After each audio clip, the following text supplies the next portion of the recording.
ఈ రోజు ఉమ్మడి తూర్పు గోదావరి పశ్చిమ గోదావరి జిల్లాల టీచర్ ఎమ్మెల్సీ ఉప ఎన్నికకి సంబంధించి టీచర్ ఎమ్మెల్సీ అభ్యర్థిగా బొర్రా గోపీమూర్తి నామినేషన్ ని కలెక్టర్ గారికి సబ్మిట్ చేయడం జరిగింది।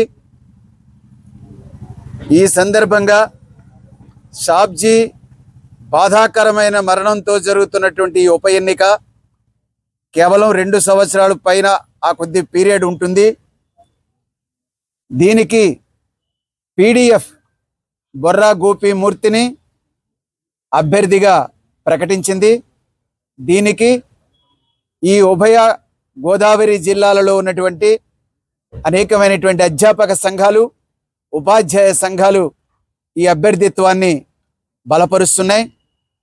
2007 నుండి నేటి వరకు 13 మంది ఎమ్మెల్సీలు ఇంచుమించుగా 28 సార్లు గెలిపించుకున్నటువంటి చరిత్ర పీడీఎఫ్ది। ప్రోగ్రెసివ్ డెమోక్రటిక్ ఫ్రంట్ ఈ 2007 నుంచి శాసన మండలిలో ప్రజాపక్షం బాధిత పక్షం ఒక పొలిటికల్ రిప్రజెంటేటివ్గా టీచర్లను గ్రాడ్యుయేట్లను చూడకుండా బాధితులు ఎవరైనా వాళ్ళ గొంతుని శాసన మండలిలో వినిపించింది।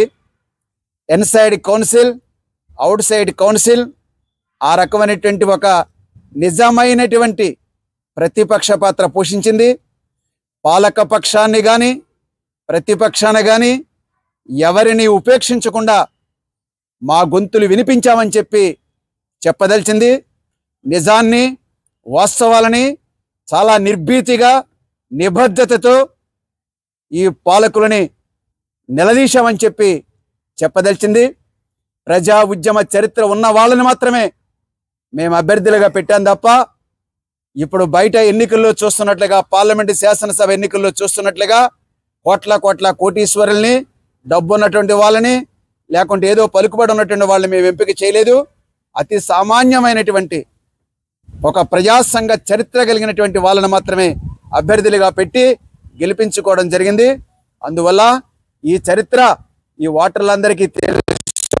మీ ద్వారా ఈ యొక్క తూర్పు పశ్చిమ గోదావరి ఉమ్మడి నుండి ఓటర్లుగా ఉన్నటువంటి వాళ్ళందరికీ కూడా విజ్ఞప్తి చేసేది బొర్రా గోపీమూర్తిని మొదటి ప్రాధాన్యత ఓటుతోటి శాసన మండలికి పంపించాలని విజ్ఞప్తి చేస్తూ ఉన్నా। ఓటు లేకపోయినా అనేకమైనటువంటి ప్రజా సంఘాలు వాళ్ళ కుటుంబాల నుండి స్నేహాల నుండి బంధువుల నుండి కూడా ఆ రకమైన మద్దతు ఉంది। అందువల్ల ఆ రకమైనటువంటి మద్దతుతోటే మరి ఇప్పటికీ ఎన్నిసార్లు గెలిచాం। మరోసారి ఈ షాబ్జీ ఉప ఎన్నికను కూడా ఈ సిట్టింగ్ స్థానాన్ని ఆ రకంగా గెలిపించి ఒక ప్రజాపక్షం వహించేటువంటి మనిషిని శాసన మండలి పంపించాలని మీ ద్వారా విజ్ఞప్తి చేస్తున్నారు।